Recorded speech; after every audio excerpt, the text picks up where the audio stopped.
इस एक psychological effect की वजह से तुम अपनी लाइफ में कभी भी एक डिसिप्लिन्ड और कंसिस्टेंट इंसान नहीं बन पाओगे। इमेजिन करो कि तुम एक सुबह उठते हो और तुम्हें फील होता है कि तुम्हारी एनर्जी लेवल आज काफ़ी ज़्यादा है। तुम बिना देर किए अपने स्टडी टेबल पर बैठते हो और उस दिन तुम अपने ज़्यादातर सब्जेक्ट का रिवीजन और होमवर्क कंप्लीट कर देते हो, पर अभी भी तुम्हारा कुछ काम बचा हुआ है और तुम सोचते हो कि इसे कल कर लें, और तुम फंस गए एक ट्रैप में। और इस ट्रैप का नाम है आई अर्न दिस। ये एक साइकोलॉजिकल इफेक्ट है जिससे आपके ब्रेन का सेल्फ कंट्रोल टेम्परली खत्म हो जाता है, और इस समय आपने ब्रेन के प्रीफ्रंटल कॉर्टेक्स, जहाँ आपकी पर्सनैलिटी डिसाइड होती है और आपका सेल्फ इमेज होता है, वहाँ पर आपके ब्रेन में टेंशन क्रिएट होने लगता है।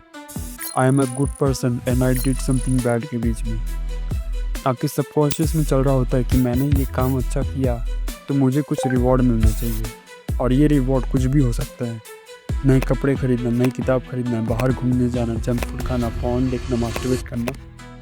आपका ब्रेन आपसे कह रहा होता है कि भाई आज इतना काम कर लिए और थोड़ा सा जंक फूड खा लिया तो क्या हो जाएगा, सिर्फ 10 मिनट का फ़ोन देख लिया तो कुछ बिगड़ थोड़ी जाएगा। इस समय आपका ब्रेन में डोपामिन काफ़ी तेज़ी से बढ़ने लगता है। आप उस रिवॉर्ड को पाने के लिए मोटिवेटेड फील करते हैं, और आप उस रिवॉर्ड को पाने के बारे में जितना सोचते हो, आपके अंदर की प्यास उतनी बढ़ने लगती है, और फाइनली आप इतने टाइम से मेंटेन कर रहे डिसिप्लिन को कुछ पल के मज़े के लिए छोड़ दी। और अब होती है असली प्रॉब्लम शुरू।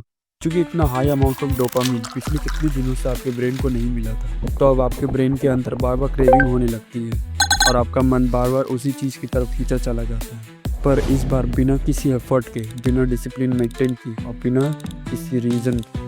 और धीरे धीरे आप एक हार्डवर्क डिसिप्लिन इंसान से एक एडिक्ट में बदल जाते हैं। पर आप खुद को एक एडिक्ट बनने से रोक सकते हो अगर आप ये 3 स्टेप फॉलो करते हो तो।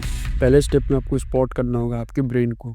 अगर वो आपको इनमें से एक भी नहीं कहता है तो समझ जाना कि ये एक ट्रैप है। दूसरा, पहले ही डिसाइड कर लो कि किसी काम को पूरा करने के बाद रिवॉर्ड क्या मिलेगा और कितना मिलेगा। जैसे चैप्टर कंप्लीट करने के बाद 10 मिनट का रेस्ट करना एक्सेप्ट। और तीसरा, आप अपने लिए बाउंड्रीज सेट करिए।